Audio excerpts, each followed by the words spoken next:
우리 바리연합교회는 2025년 예수를 깊이 묵상하고 사랑하는 교회로 함께 2025년을 시작했습니다.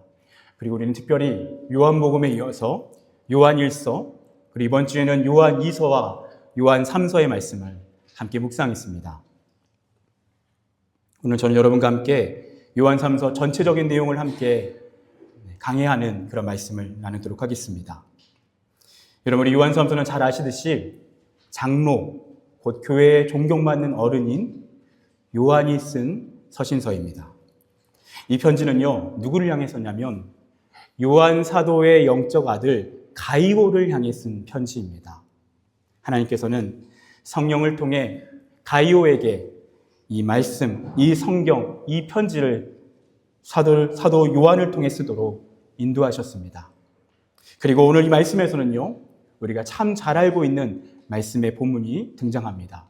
사랑하는 자여, 내 영혼이 잘됨 같이 내가 범사에 잘되고 내가 강건하기를 내가 간구하노라. 많은 분들이 들어보셨을 것입니다. 많은 이런 집에 가정에 가보면요, 믿음의 가정 가운데 벽에 써 있는 말씀 구절이기도 하고요. 특별히 순복음교회는 삼박자 축복으로 오늘 이 말씀 구절을 강조합니다. 그래서 영혼의 축복, 그리고 범사의 축복, 그 다음에 건강의 축복이 하나님으로부터 온다라는 것입니다. 그 말씀이 바로 오늘 요한 3서의 말씀에 등장합니다. 여러분, 그런데 우리는 아무렇지 않게 하나님을 향한 축복의 기도, 사랑하는 가이오에게 축복의 기도를 한 것이구나 이렇게 넘어갈 수 있지만, 사실은 요한 1, 2, 3서는요 그 당시 영지주의라고 하는 이단과 깊은 연관이 있습니다. 여러분 들어보셨을 것입니다. 여러분, 영지주의는 어떤 이단입니까? 특별히 영적인 깨달음을 통해서 구원을 얻는다라고 그들은 주장합니다. 그리고 그 영적인 깨달음이기 때문에 영적인 것과 다른 모든 것들은 더럽다라고 여깁니다. 하나님은 오직 영만을 창조했고, 그리고 모든 물질과 육체와 이 세상의 다른 것들은요 하나님으로부터 오지 않은 것이라고 여깁니다. 그래서 더러운 것입니다.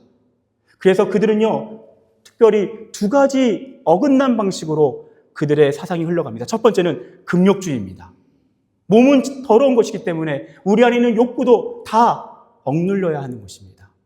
그런 잘못된 극단적인 금욕주의로 나갑니다. 또 하나는요 방탕주의입니다. 어차피 우리의 몸은 우리의 영혼과 상관이 없기 때문에 우리의 몸은 마음껏 더럽혀도 된다라는 것입니다. 그런 이원론, 영과 육을 철저히 분리시키는 이원론이 바로 영지주의라고 하는 이단입니다. 여러분 아십니까? 오늘날에도 사실 교회 안에서 우리 또한 얼마든지 이 영지주의라고 하는 이단의 함정에 빠질 수 있다는 것입니다. 영과 육을 분리시킵니다. 성과 속을 분리시킵니다. 신앙과 일상을 분리시킵니다. 오직 영과 정신적인 것과 신앙적으로 여겨지는 종교활동만을 거룩한 것이라고 여깁니다. 그래서 우리의 매일매일의 삶은 특별한 의미가 없습니다. 오직 전도만이 목적입니다. 예배만이 목적입니다. 다른 모든 것들은요 그것보다는 다 하찮은 것으로 여깁니다. 여러분, 만약에 우리 안에 그런 유혹이 있다면 여러분, 그것은 우리가 믿는 예수 그리스도에 대한 신앙이 아닙니다. 그것은 오늘날에도 반복되고 있는 영지주의의 흐름이라고 할 수 있습니다. 성경은요 이혼론을 이야기하지 않습니다. 하나님은 우리의 영혼을 거룩하다 말씀하시고요, 우리의 육체 또한, 이 세상의 물질 또한 하나님 안에 있다면 그것은 거룩한 것이다라고 말씀하십니다.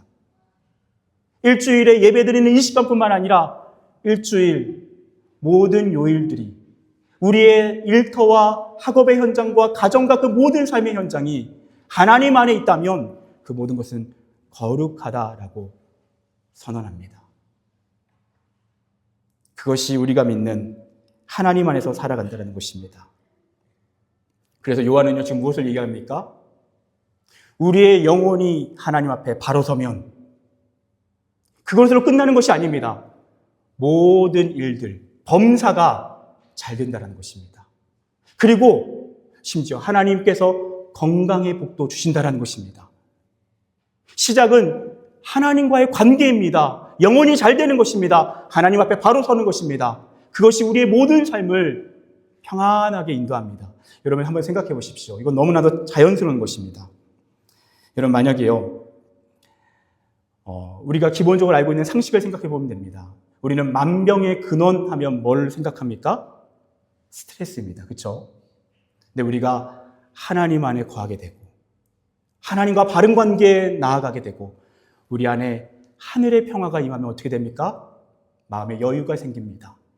다른 사람들을 더욱 너그럽게 생각하게 됩니다. 그들을 품어줄 수 있습니다. 그럼 어떻게 됩니까? 되지 않던 일도 풀립니다. 그리고 마음이 평안하면 어떻습니까? 자연스럽게 건강해져 갑니다. 여러분, 우리가 하나님 안에 살아간다는 것은 영적인 영역만 하나님과 함께하는 것이 아닙니다. 일요일만이 아닙니다. 매일매일의 그 삶 속에 하나님과 함께한다는 것, 우리의 육체, 우리의 물질, 우리를 둘러싸는 이 세상의 모든 피조 세계에서 살아간다는 것, 그것은 하나님과 함께할 때 하나님을 향한 거룩한 삶이 될 줄 믿습니다. 여러분, 그래서 혹시 여러분 이 자리에서 한번 생각해 보십시오. 혹시 요즘 왜 이렇게 일이 풀리지 않을까? 왜 이렇게 내 마음대로 내 인생이 풀리지 않을까? 혹시 그런 고민 가운데 있는 분들이 있습니까? 그렇다면 하나님과의 관계를 돌아보십시오. 나의 영혼이 하나님 앞에서 바로 서고 있는지를 돌아보는 것입니다. 거기서부터 시작하는 것입니다. 여러분, 물론 오해하지 말아야 될 것이 있습니다. 성경은요, 분명히 만사의 복을 약속하셨고 그 다음에 건강의 복을 약속하십니다. 그런데 항상 그렇지 않은 경우가 분명히 있습니다. 예외가 있습니다. 때로는 고난을 주십니다. 고난을 통해서 더욱 선한 일을 이루십니다. 합력하여 선을 이루시고요, 더욱 생각하지 못한 창조의 길을 여십니다. 그것만이 아닙니다. 때로는 바울에게 허락하셨던 육체의 가시처럼 우리에게 육신의 질병을 주셔서 하나님 앞에 겸손하게 끝까지 그분만을 의지하도록 이끄십니다. 그런 특별한 경우가 있습니다. 하지만 그런 경우가 아니라면 상당한 경우 우리는 하나님과의 관계가 지금 어떠한 상황에 있느냐에 따라서 우리의 모든 일들은 영향을 받습니다. 그리고 그것이 우리의 마음의 평안을 결정하고 심지어 우리의 건강을 결정하기도 합니다. 여러분, 부끄럽지만 저에게도 그런 일이 있습니다. 오래전 일인데요. 아주 오래전 일입니다. 목회를 하던 중에 사실 그때 한 성도가 저를 너무 괴롭혔던 적이 있습니다. 다 말씀드릴 수는 없지만 너무 괴롭히다 보니까 제 안에 어느 순간 그 성도를 향한 불편한 마음, 미워하는 마음이 싹 트더라고요. 근데 저는 하나님 앞에서 정당할 줄 알았습니다. 근데 하나님이 정확하게 말씀하셨습니다. 너가 목사로서 그 성도를 사랑하지 않는다면, 용서하지 않는다면 내가 다른 모든 일을 묶어 놓을 것이다. 하나님 앞에 철저히 회개하는 시간이 있었고요. 너무 감사한 거는 그 이후로 제 안에 사랑할 수 있는 힘을 주셨습니다. 제가 오늘도 목회하면서 행복한 이유는, 오늘도 말씀을 전하는 이 자리 안에서 기뻐하는 이유는 오늘 예배하는 여러분을 제가 진심으로 사랑할 수 있기 때문입니다. 그리고 그것이 하나님께서 일하시도록 하는 놀라운 역사의 시작이라는 것입니다. 오늘 이 말씀 앞에서 진지하게 우리 영혼을 돌아보는 것입니다. 성령께서 조명하시도록 하는 것입니다. 우리 마음에 영혼이 잘 되지 못하고 하나님과의 바른 관계가 어느 순간 어긋나 있는 부분이 있다면, 사랑하는 여러분, 오늘 이 예배의 자리를 통해 다시 하나님께 돌이키고 그리고 만사가 회복되고 또한 하나님이 주시는 모든 풍성함을 누리는 저와 여러분 되시기를 축복합니다. 그것이 오늘 말씀에서 약속하는 하나님의 은총입니다. 그리고 오늘 말씀은요, 그렇다면 영혼이 잘 되는 것이 도대체 어떤 의미인가를 좀 더 자세하게 이야기하고 있습니다. 여러분, 오늘 영혼이 잘 되는 사람은요, 가이오입니다. 그 가이오를 오늘 사도 요한은 뭐라고 얘기합니까? 3절을 한번 읽어보겠습니다. 우리 다 함께 주보를 통해서 또는 화면을 통해서 합독하겠습니다. 함께 합독합니다. 시작. 형제들이 와서 내게 있는 진리를 증언하되 내가 진리 안에서 행한다 하니 내가 심히 기뻐하노라. 여러분, 오늘 사도 요한은 너의 영혼이 잘됨같이 라고 이야기하면서 그 영혼의 잘됨이 무엇인지를 이야기합니다. 그것은 무엇입니까? 바로 너가 진리 안에서 행한다 하는 것이라는 것입니다. 그래서 4절에도 반복합니다. 그것이 중요하기 때문에 반복합니다. 내가 내 자녀들이 진리 안에서 행한다 함을 듣는 것보다 더 기쁜 일이 없도다. 여러분, 지금 사도 요한은요, 자녀라고 이야기합니다. 영적 자녀들입니다. 그리고 동시에 지금 이 사도 요한의 이 말씀을 기록하도록 이끄시는 분은 성령님이십니다. 이 사도 요한의 안에 있는 기쁨은 성령의 기쁨인 줄 믿습니다. 성령은 무엇을 기뻐하십니까? 진리 안에서 행하는 것을 기뻐하십니다. 여러분, 진리 안에서 행하는 것은 무엇입니까?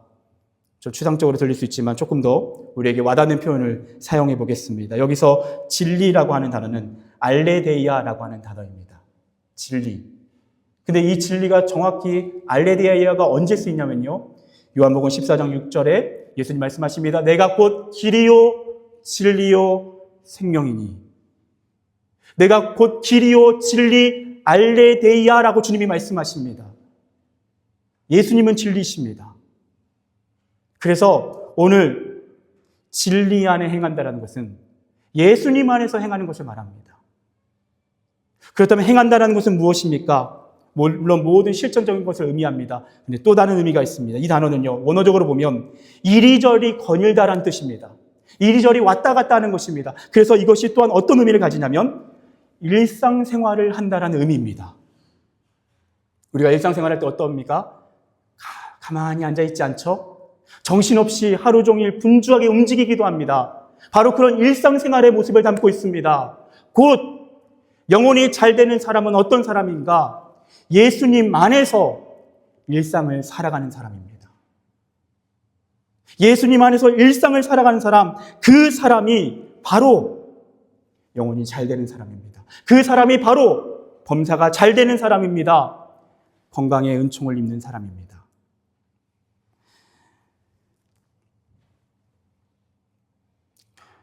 여러분, 우리가 그렇게 하나님의 뜻대로 살다 보면요, 그리고 예수 안에 일상을 살다 보면요, 오늘 가이오가 어떤 모습을 나타내는가? 그는 사랑의 사람으로 살아갑니다. 그는 목회자입니다. 한 교회를 영적으로 지도합니다. 성도들을 진심으로 사랑하고 그들을 한 사람 한 사람을 그리스도의 마음으로 섬깁니다. 그것만이 아닙니다. 사도 요한은 이후에 무엇으로 그를 칭찬합니까? 그 당시에는요, 그 교회마다 순회 설교자들이 와서 교회에서 설교를 했습니다. 그러면요, 그 설교자들은 어떤 사람이냐면 자비량으로 감당하는 설교자들이 대부분이었습니다. 그럼 어떻습니까?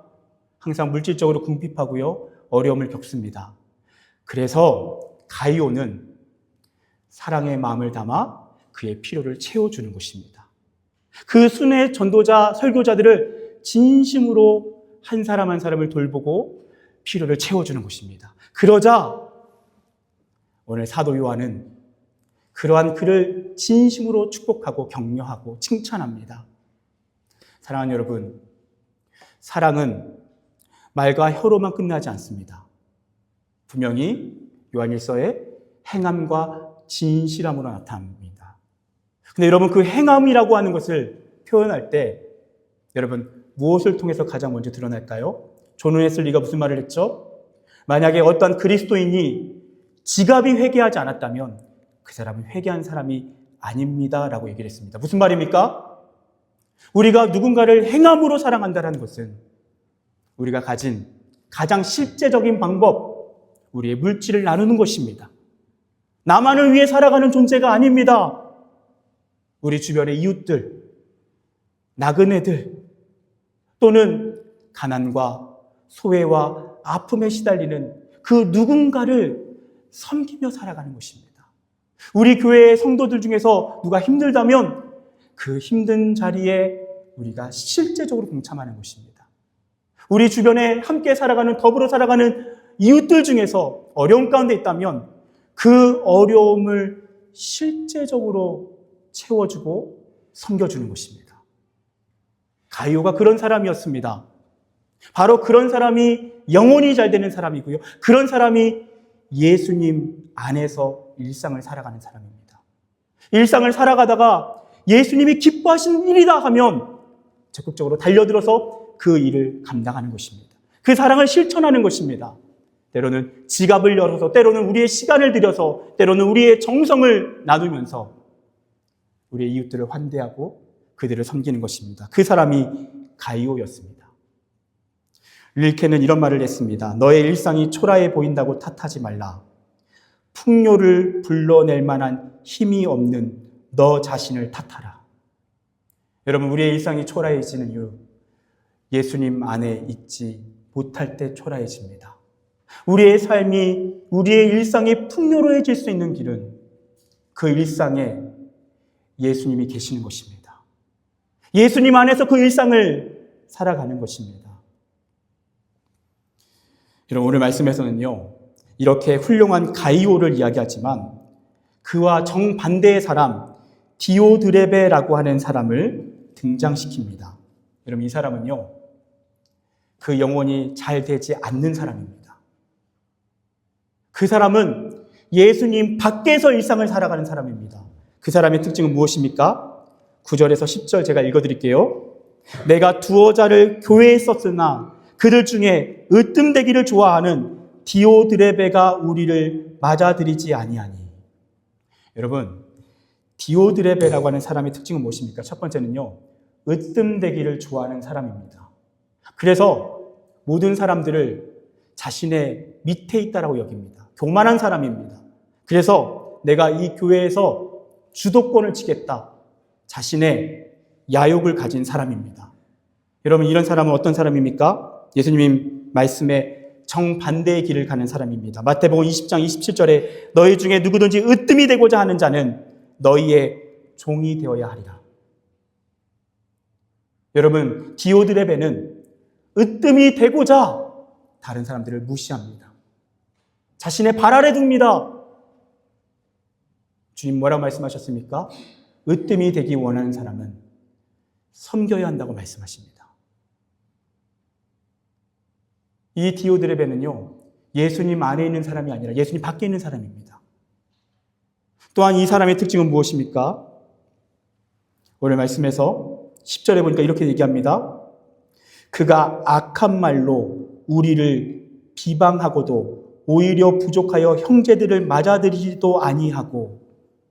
여러분, 예수님 밖에 있는 사람의 특징은 악한 말을 합니다. 여러분, 참 무섭지 않습니까? 말이 예수님 안에서 일상을 살아가는 것에 중심을 차지합니다. 그렇죠? 우리의 일상은 수많은 언어들로 채워져 있습니다. 대화로 채워져 있습니다. 근데 우리는 아무렇지 않게 악한 말을 할 수 있습니다. 근데 여러분, 여기서 더 무서운 것 한 가지는요, 여기서 악한 말 할 때 악한이라고 하는 단어는 성경에서 악한 자, 마귀를 의미할 때 동일하게 이 악한이라는 표현을 씁니다. 우리가 악한 말을 사용할 때 그 말은 예수로부터 온 말이 아니라 악한 자로부터 온 말이 되고, 그리고 그 말의 영향력으로 악한 자의 자리에 참여하게 된다는 것입니다. 너무 무서운 말입니다. 디오드레베는 그의 일상을 악한 말로 채웠던 사람입니다. 그리고 그는 또한 어떤 사람입니까? 우리를 비방했다라고 얘기합니다. 그는 비방을 통해서 그의 일상을 채웁니다. 그래서 어떻게 됩니까? 주변 이웃들과 관계에 어려움을 겪게 됩니다. 예수님은 뭐라고 말씀하셨습니까? 누가복음 6장 37절에 비판하지 말라. 그리하면 너희가 비판을 받지 않을 것이요. 정죄하지 말라. 그리하면 너희가 정죄를 받지 않을 것이요. 용서하라. 그리하면 너희가 용서를 받을 것이요. 주님은 분명히 반복적으로 무엇을 말씀하십니까? 비판하지 말라고 말씀하십니다. 그러면 동일하게 우리 또한 비판받지 않는 좋은 관계 안에 거하게 됩니다. 하지만 비판하게 되는 사람은, 그리고 정죄하는 사람은 그 몫을 그대로 자신이 받게 됩니다.